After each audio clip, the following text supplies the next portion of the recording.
ඔබ කොටස් වෙළඳපළ ආයෝජකයෙක් වීමට කැමැත්තෙක්ද? එසේනම් මේ වීඩියෝ මාලාව ඔබ වෙනුවෙන්මයි. බොහෝ දෙනෙක් පවසනවා කොටස් වෙළඳපළ කියලා කියන්නේ ඉතා අවදානම් සහගත දෙයක් කියලා.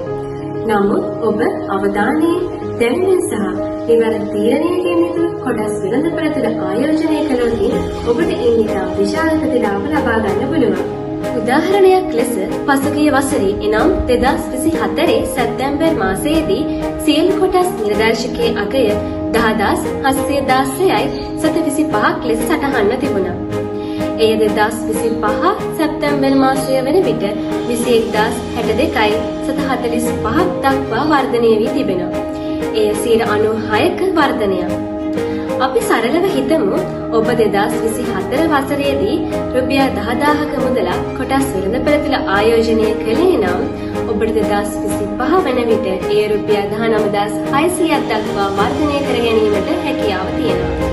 ඒ වෙනුවට ඔබ එම මුදල් තැන්පතු වශයෙන් තබා ගත්තොත් ඔබට ලැබෙන්නේ 8%ක 9%ක වගේ පොලී ප්‍රතිශතයක් පමණයි.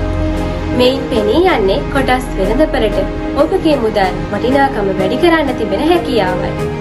ඉතින් මේ වීඩියෝ මාලාව තුළින් අපි ඔබට A to Z කියලා දෙනවා කොහොමද ආරක්ෂිතව හා දැනුවත්ව කොටස් වෙළඳපළ තුළට පිවිසෙන්නේ කියලා.